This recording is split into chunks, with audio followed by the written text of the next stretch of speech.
attention. So I shift my gaze in your direction. Yeah, I look to you, God. Oh, even when the clouds are rolling in. Yeah, I live for you, God. Oh, even when my world is caving in. I choose you. I choose you. No matter where and over again, I choose you. 1, 2, 3, let's go.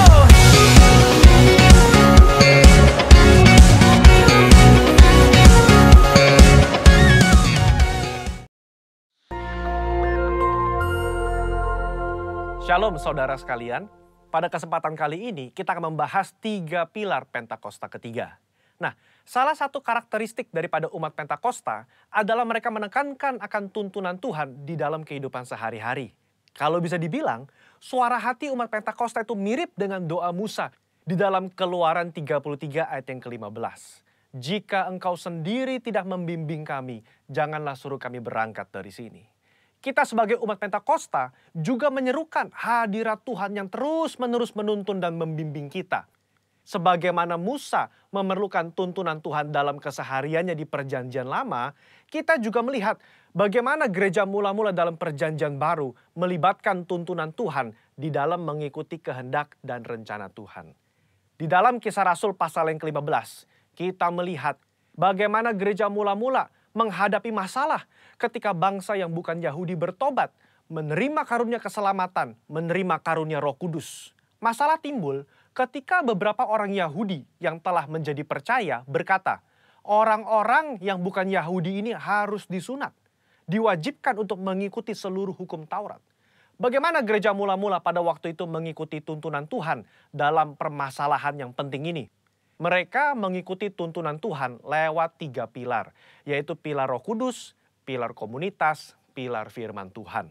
Lewat ketiga pilar ini, gereja mula-mula akhirnya dapat menerima bahwa bangsa yang bukan Yahudi telah menerima keselamatan dan juga karunia Roh Kudus. Mereka tidak lagi perlu disunat dan tidak perlu melakukan seluruh hukum Taurat. Bagaimana dengan gereja Tuhan pada zaman now mengikuti tuntunan Tuhan tentang Pentakosta ketiga? Kita pun mengikuti tuntunan Pentakosta ketiga menggunakan ketiga pilar ini. 3 pilar inilah yang menjadi acuan penafsiran orang Pentakosta. Mari kita simak bersama. Yang pertama, pilar Roh Kudus.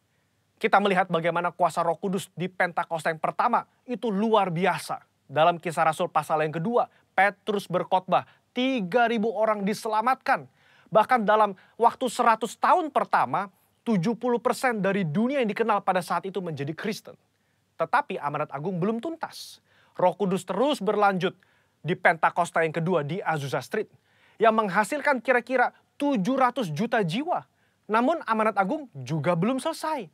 Karena itulah karya Roh Kudus berlanjut dengan Pentakosta ketiga sekarang di Indonesia. Pentakosta ketiga inilah yang akan menuntaskan amanat agung dan membawa penuaian jiwa yang terbesar dan terakhir sebelum Yesus datang kembali. Haleluya. Yang kedua, pilar komunitas orang percaya. Kita lihat bahwa tuntunan Pentakosta ketiga tidak diklaim seorang diri saja, melainkan telah didoakan, dikonfirmasi, disaksikan oleh kaum Pentakosta secara global yang diwakili oleh Empower 21. Kalau saudara ingat, di Empower 21, gembala sidang dan pembina kita menggaungkan visi Pentakosta ketiga di hadapan bangsa-bangsa. Mereka mengaminkan, menerima, mengkonfirmasi, membawa api Pentakosta ketiga kembali ke negara mereka. Pilar yang ketiga, pilar firman Tuhan. Tuntunan Pentakosta ketiga itu diawali ketika gembala sidang dan pembina kita mendapatkan firman Tuhan pada tahun 2009. Aku datang segera dari Wahyu 3:11. Dan dari Yoel 2:28. Kemudian daripada itu akan terjadi bahwa aku akan mencurahkan rohku ke atas semua umat manusia. Lama Tuhan tidak berbicara apa maksud dari kedua ayat ini. Tetapi 4 tahun berikutnya, pada tahun 2013, Tuhan berbicara. Yang aku maksudkan dengan pencurahan Roh Kudus itu adalah Pentakosta ketiga. Nah, melalui firman Tuhan ini, kita menangkap pesan profetik bahwa akan ada pencurahan Roh Kudus besar-besaran ke atas seluruh umat manusia sebelum kedatangan Yesus kali yang kedua.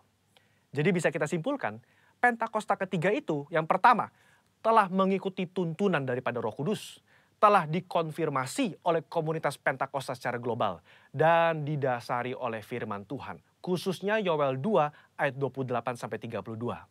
Saya berdoa agar saudara diberi pengurapan daripada Roh Kudus untuk bisa mengikuti tuntunan Tuhan di hari-hari terakhir ini. Mari kita semua menjadi messengers of the third Pentecost. Haleluya, Tuhan Yesus memberkati.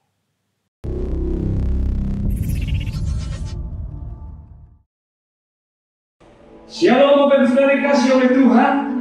Senang bisa bertemu kembali di ibadah online pagi hari ini. Kita percaya Tuhan yang sama yang dulu disembah oleh Abraham, Ishak dan Yakub, yang memelihara hidup kita, hari ini Tuhan yang sama juga memelihara hidup kita. Amin. Biarkan saudara dan saya semakin hari semakin memandang Tuhan. Apapun yang terjadi dengan kondisi hari-hari ini, percayalah kebaikan Tuhan tidak pernah berubah dalam hidup kita. Dan biarkan pagi hari ini setiap kita boleh menaikkan pujian yang terbaik, sebab Dia Allah yang sungguh baik buat setiap kita. Yang percaya Allah baik, sama-sama katakan amin. Mari berikan tepuk tangan yang terbaik buat Yesus Tuhan. Haleluya. Kami percaya Engkau Tuhan yang baik buat hidup kami. Engkau Allah yang tidak pernah berubah buat setiap kami. Haleluya. Mari naikkan pujian kita buat Tuhan sama-sama. Allah itu baik. Allah itu baik, sungguh baik bagiku. Ditujukannya kasih setianya yang menyediakan yang ku perlukan, menyatakan kebaikan, menyatakan kebaikan, menyatakan kebaikannya padaku. Mari sama Allah itu baik. Allah itu baik, sungguh baik bagiku. Ditujukannya kasih setianya yang menyediakan yang ku perlukan, menyatakan kebaikan, menyatakan kebaikan, menyatakan kebaikannya padaku. Kasih setianya tak pernah berubah, dulu, sekarang, dan selamanya. Ajaiblah kuasa dalam namanya, Yesusku luar biasa. Sekali lagi, Allah itu baik. Allah itu baik, sungguh baik bagi. Ditujukannya kasih setianya, Dia menyediakan yang ku perlukan, menyatakan kebaikan, menyatakan kebaikan, menyatakan kebaikannya padaku. Kasih setianya tak pernah berubah, dulu, sekarang, dan selamanya. Ajaiblah kuasa dalam namanya, Yesusku. Ayo lebihkan pada sama-sama. Kasih setianya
luar biasa.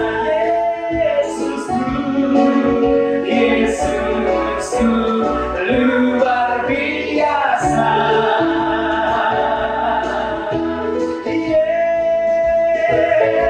Mari berikan tepuk tangan sekali lagi bagi Yesus Tuhan. Haleluya.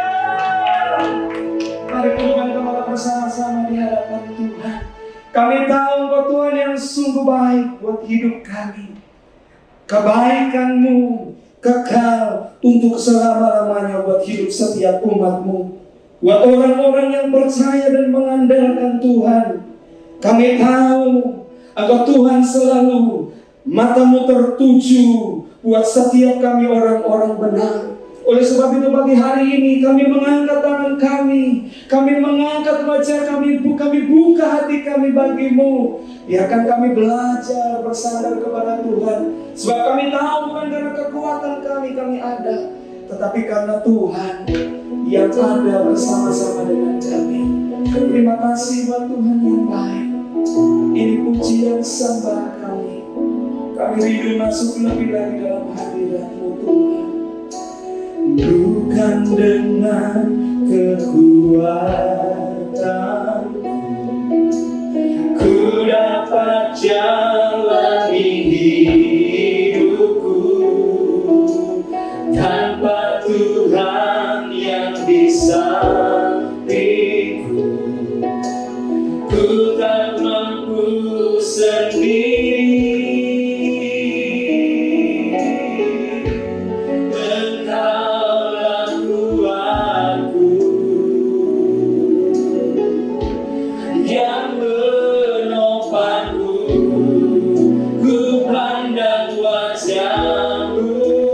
Dan berseru, pertolonganku datang darimu. Peganglah tanganku, jangan lepaskan. Kaulah harapan dalam hidupku. Engkau harapan hidup kami Tuhan. Kami bawa hidup kami di hadapan-Mu. Ini hidup yang kami punya, bukan dengan kekuatan, bukan dengan kekuatanku ku dapat jalani hidupku, tanpa Tuhan yang di sampingku ku tak mampu sendiri. Engkaulah kuatku yang menopangku. Ku pandang wajah-Mu dan berseru, pertolonganku datang darimu. Peganglah tanganku, jangan lepaskan. Kaulah harapan dalam hidupku. Pandang wajah-Mu,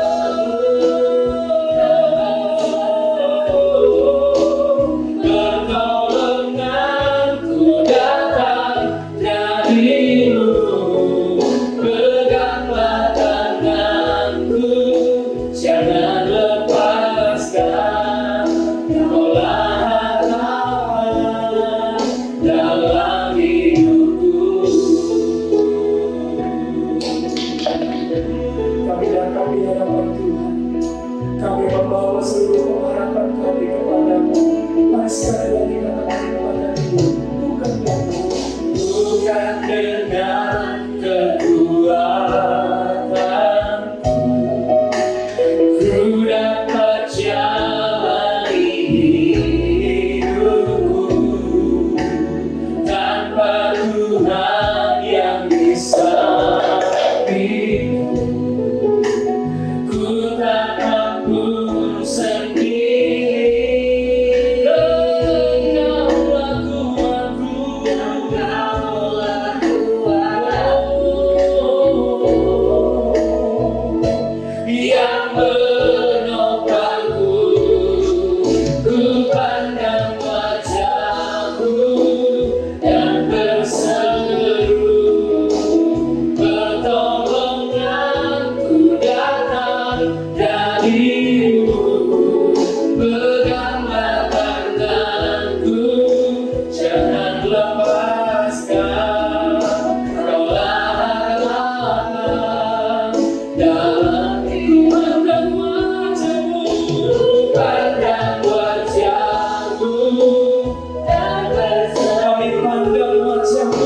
pagi hari ini.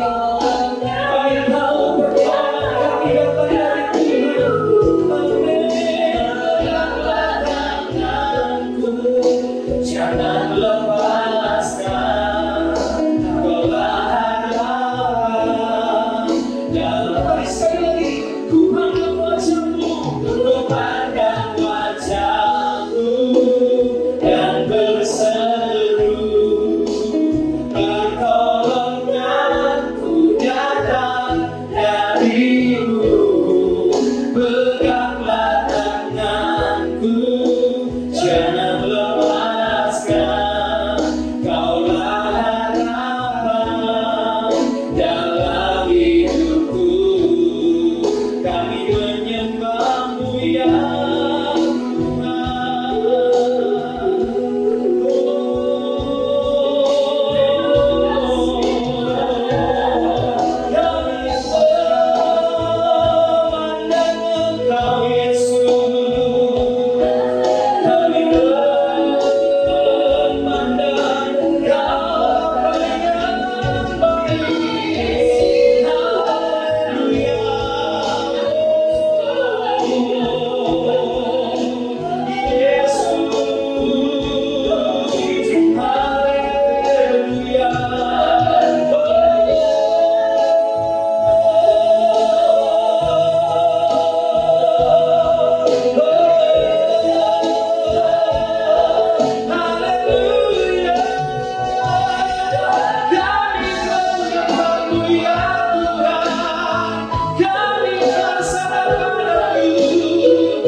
Yesus.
kami pandang Tuhan pagi hari ini.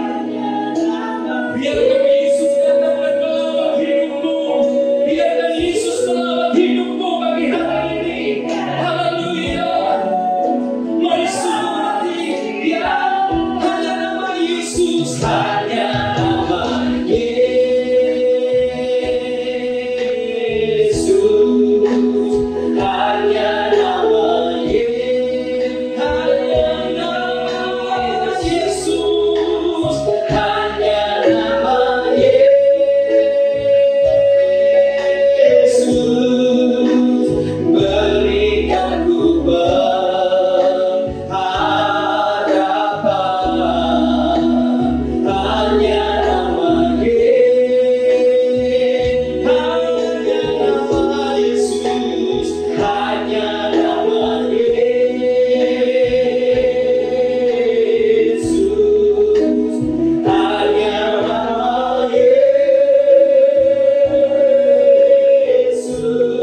Yesus, berikan ku kepastian.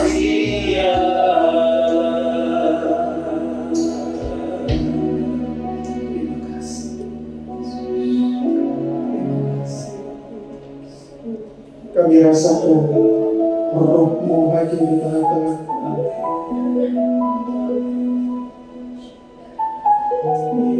Karena itu kami menyambut Engkau ya Tuhan.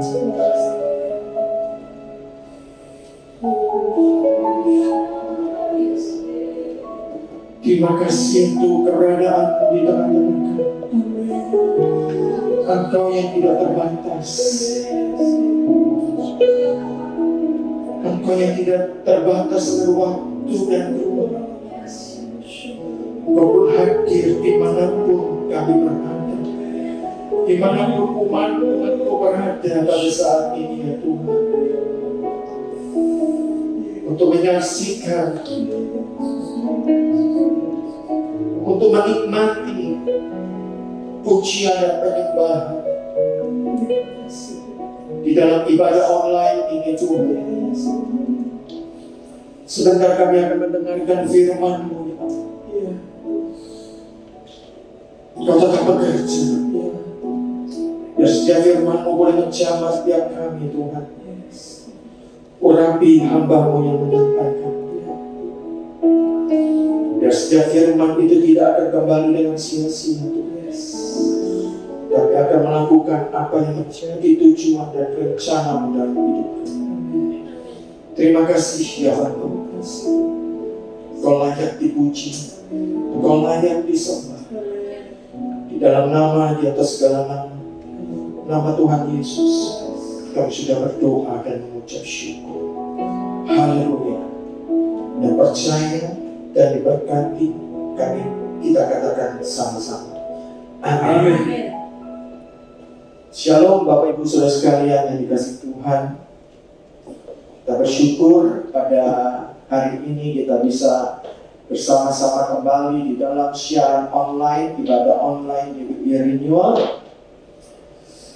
Nah, pada pagi hari ini saya ingin menyampaikan firman Tuhan dengan tema download and upload, ya. Jadi apa yang kita unduh akan kita unggah.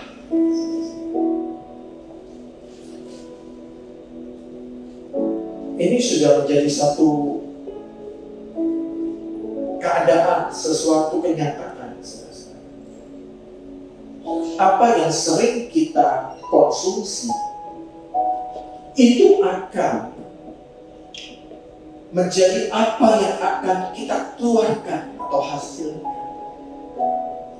Dan tentunya apa yang kita unduh itu akan mempengaruhi kehidupan kita. Sehingga itu akan mempengaruhi apa yang kita akan komunikasikan, akan kita unggah.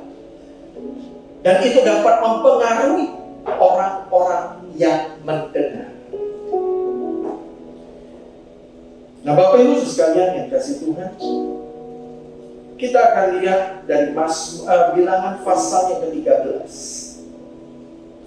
Kita buka Bilangan pasal yang ke-13 ayat yang ke-25 sampai dengan ke-33.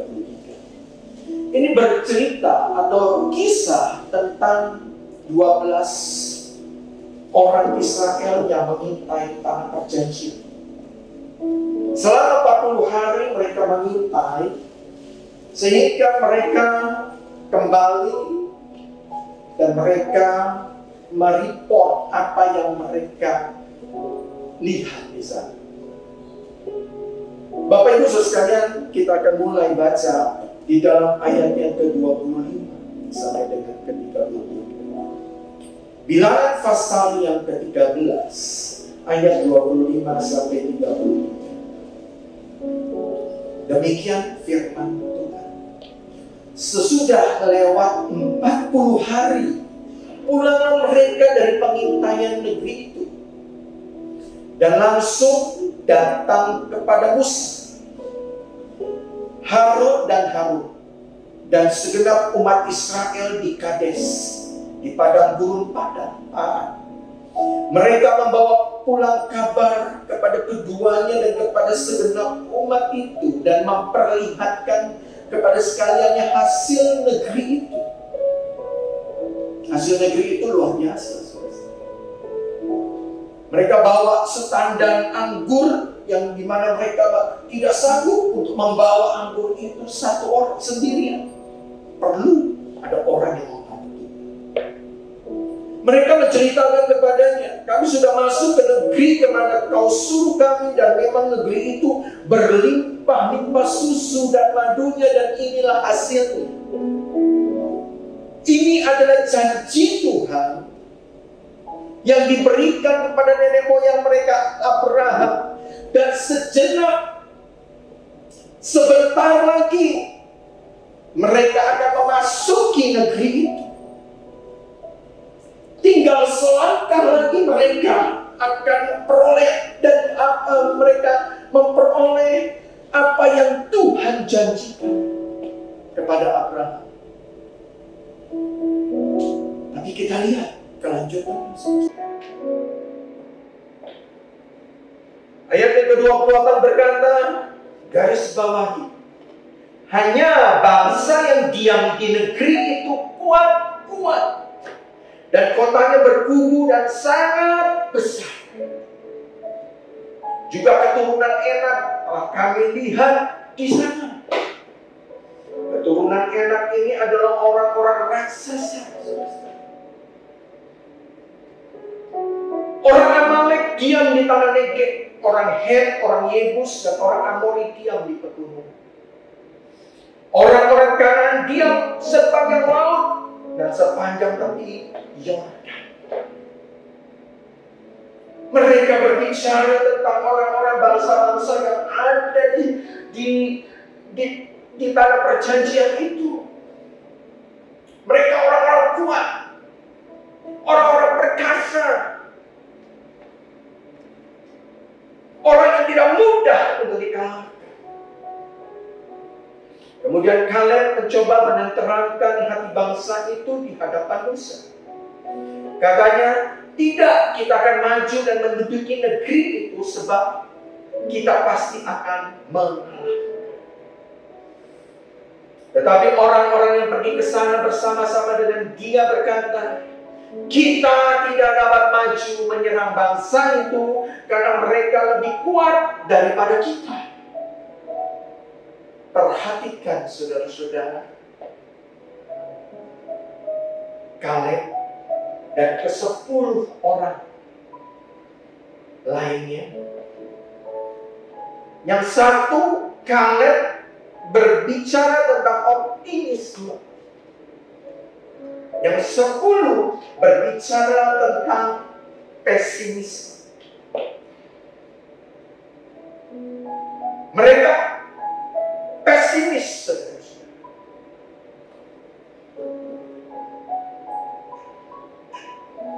Ayat yang ke-32 juga mereka menyampaikan pada orang Israel kabar busuk tentang negeri yang diintai mereka dengan berkata, negeri yang kami lalui untuk diintai adalah suatu negeri yang memakan penduduknya. Semua orang yang kami lihat di sana adalah orang-orang yang tinggi perawakannya. Saya ingin garis bawahi negeri yang kami lalui untuk diintai adalah suatu negeri yang memakan penduduknya. Mereka tidak melihat secara langsung. Mereka hanya mengintai. Mereka hanya mendengar bahwa penduduk negeri itu memakan penduduknya.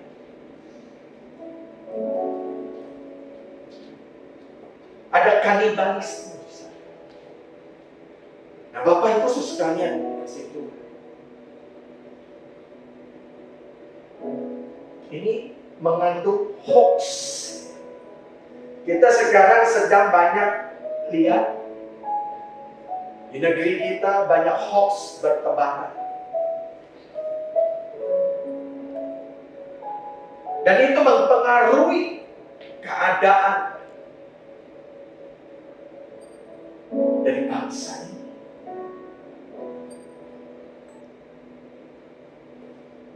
Dan memang kebiasaan dari manusia, bila seseorang melihat sesuatu atau kejadian, apapun kecenderungannya itu selalu membesar-besarkan. Nah, Bapak Ibu sekalian yang dikasihi Tuhan, kita melihat 2 orang dari 10 orang masing-masing mereka berbeda pendapat, berbeda cara pandang. Yang 10 orang itu hidup di dalam kekhawatiran. Mereka khawatir. Mereka sudah ketakutan untuk memasuki negeri itu.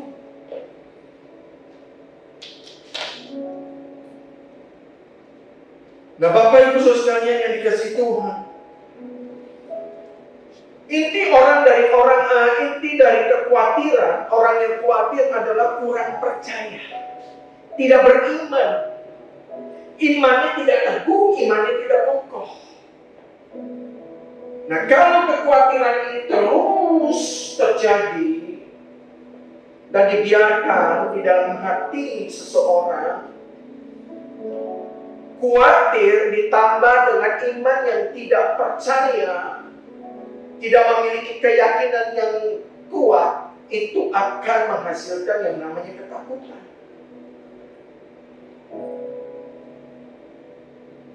Nah, Bapak Ibu, yang namanya ketakutan ini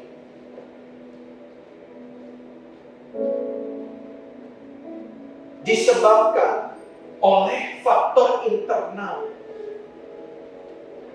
Faktor internalnya tidak yakin dengan penyertaan Tuhan dan janji-janji. Orang yang tidak yakin dan tidak percaya akan janji-janji, hidupnya selalu akan takut lihat keadaan ini, dia takut. Terjadi sesuatu ini, dia takut dan dia khawatir. Nah, Bapak Ibu sekalian yang dikasihi Tuhan, kalau sampai khawatir aja mungkin dia bisa cemas. Nah, dia hanya merasa cemas, masih bisa berpikir. Tetapi kalau udah menjadi ketakutan, rasa cemas disertai dengan kepanikan yang luar biasa sehingga dia tidak bisa berpikir dengan jernih. Nah, ada 2 hal saudara-saudara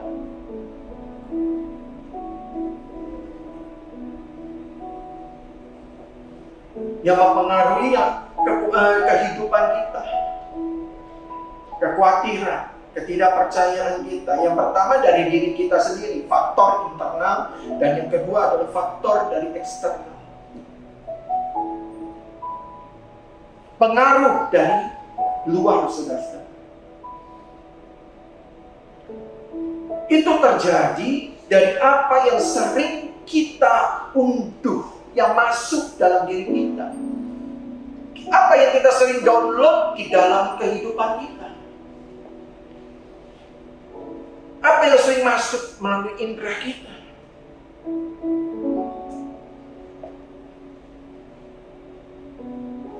Faktor eksternal ini, bagaimana lingkungan kita, bagaimana pergaulan kita, bagaimana kita mengunduh, kita mendownload, kita baca dari medsos.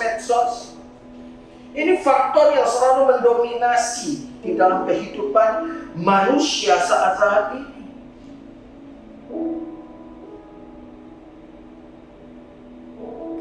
Sehingga keputusan dan tindakan itu dipengaruhi oleh apa yang sering kita terima. Bahkan hidup itu akan berubah, saudara-saudara. Dari apa yang masuk di dalam kehidupan kita, apa yang seringkali kita terima. Kalau yang positif, luar biasa, hidupmu akan positif. Tetapi ketika sesuatu yang negatif mendominasi kehidupan saudara-saudara, maka saudara-saudara semakin hari akan menyerupai apa yang engkau terima. Kalau kekhawatiran, ketakutan, kecemasan engkau terima terus, itu yang akan mendominasi hidup. Hidupmu tidak akan ada sukacita. Hidupmu tidak akan ada keceriaan.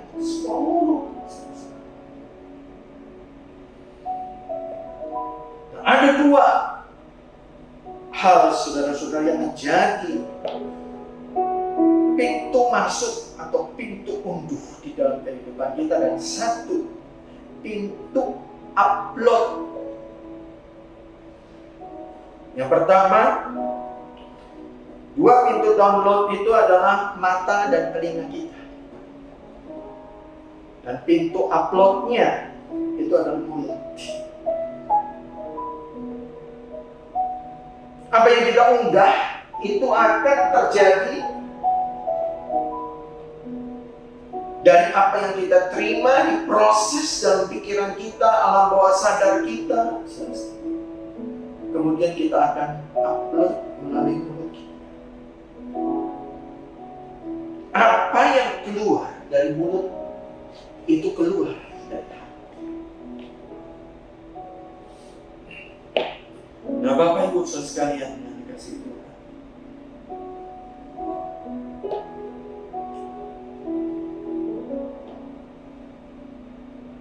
mata ini adalah alat yang mempengaruhi indera, yang mempengaruhi pikiran dan hati kita. Apa yang ada di depan kita menggambarkan satu kenyataan, logika atau fisik. Dan biasanya apa yang kita lihat itu, saudara-saudara, kekhawatiran, ketakutan, ya, ada hal-hal yang tidak baik di depan kita, itu akan mempengaruhi kita. Nah, seringkali saudara-saudara, logika atau fisik itu bertentangan dengan janji firman Tuhan.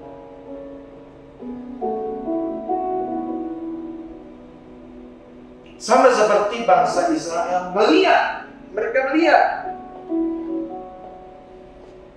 tanah itu bagus, tetapi di sana banyak orang-orang besar, orang-orang enak, orang-orang yang perkasa. Wow, mereka katakan kita ini seperti belalang kalau dibandingkan dengan mereka. Secara fisik, secara logika, memang rasanya sulit untuk ditaklukkan.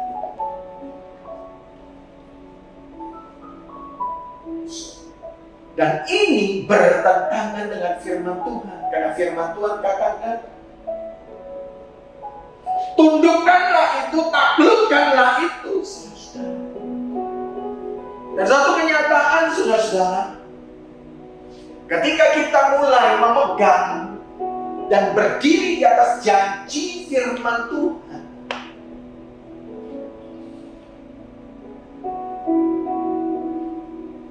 tidak peduli dengan apa yang ada di depan mata kita.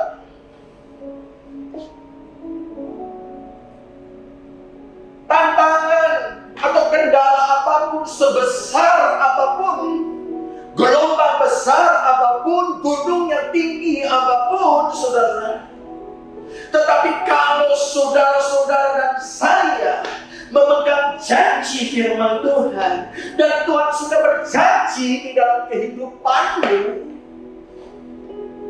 engkau tidak perlu memakai mata jasmani, tetapi pakailah mata rohani yang berdiri di atas janji firman Tuhan. Memang ada satu proses.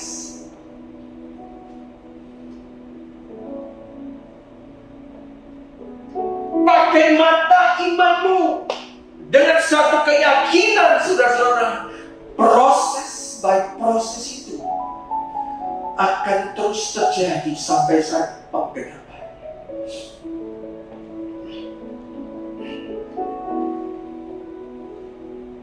Firman Tuhan di dalam Mazmur pasal 23 ayat 4 berkata demikian. Sekalipun aku berjalan dalam lembah kekelaman, aku tidak takut bahaya, sebab Engkau beserta. Gadamu dan tongkatmu itulah yang menghibur aku. Janji Tuhan.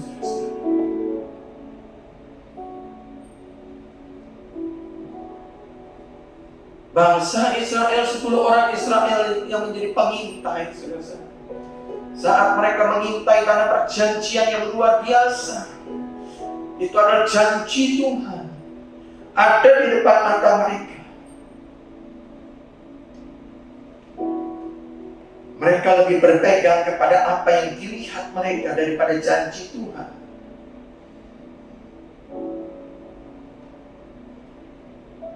Kita harus yakin dengan janji Tuhan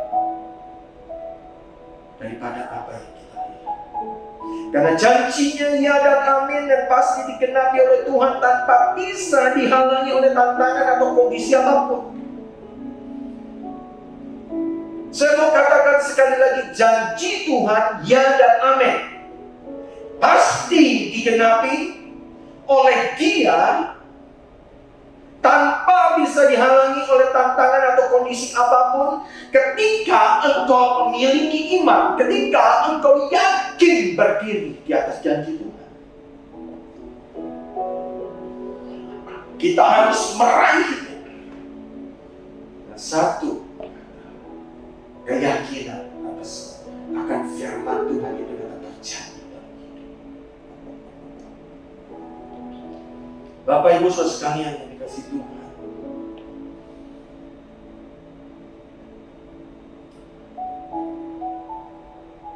jaga mata kita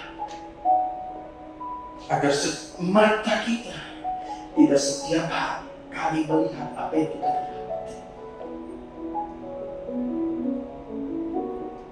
Apa yang kita baca, kemudian telinga kita harus jaga apa yang kita dengar terus, saudara-saudara, setiap hari.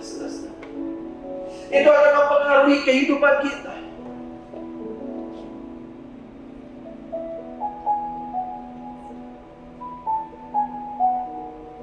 Ketika 10 orang itu di dalam ayat yang ke-32 berkata, juga mereka menyampaikan kepada orang Israel kabar busuk. Wow, saudara.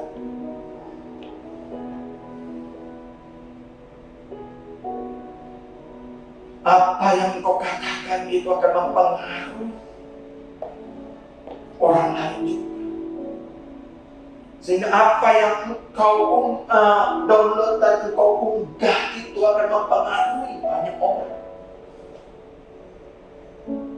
Mereka tidak melihat secara langsung bangsa itu membunuh atau memakan bangsanya sendiri.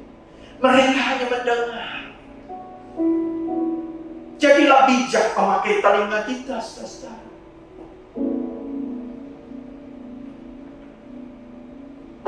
Pilih-pilih apa yang mesti kita dengar, saudara. Kita harus memilah, saudara. Jangan segala sesuatu Segala sesuatu kita konsumsi, kita dengar, itu akan mempengaruhi hidup dan juga masa depan. Jangan ikut-ikutan dengan hoax. Bangsa sangat-sangat berpecah karena hoax. Nah, Bapak Ibu Saudara sekalian, ini kasih Tuhan, firman Tuhan katakan, Roma pasal nomor 10 ayat 17, iman timbul dari pendengar, dan pendengaran oleh firman Kristus. Jadi perbanyak telinga kita. Untuk apa?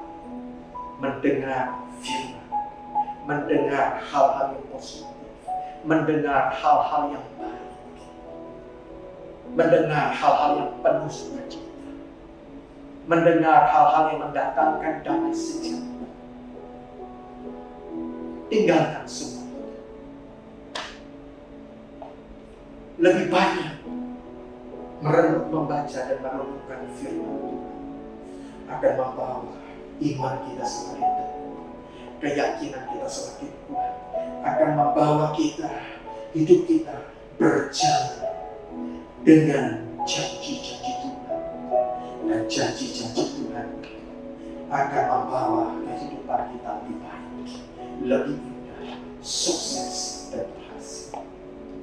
Ketika matamu tak pelihara, telingamu tak pelihara, ucapanmu itu juga adalah ucapan-ucapan positif, ucapan-ucapan yang mendatangkan kebahagiaan, ucapan-ucapan yang mendatangkan kekuatan, ucapan-ucapan yang mendatangkan damai sejahtera dan sukacita.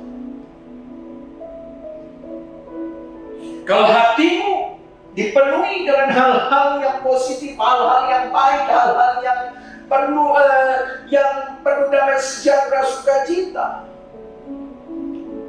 maka apapun yang engkau katakan itu pasti katakan Tuhan Yesus kasih, Tuhan Yesus ajar. Mari saudara-saudara, apa yang kita download akan kita upload. Apa yang kau izinkan masuk di dalam hidupmu, itu juga yang akan engkau keluarkan.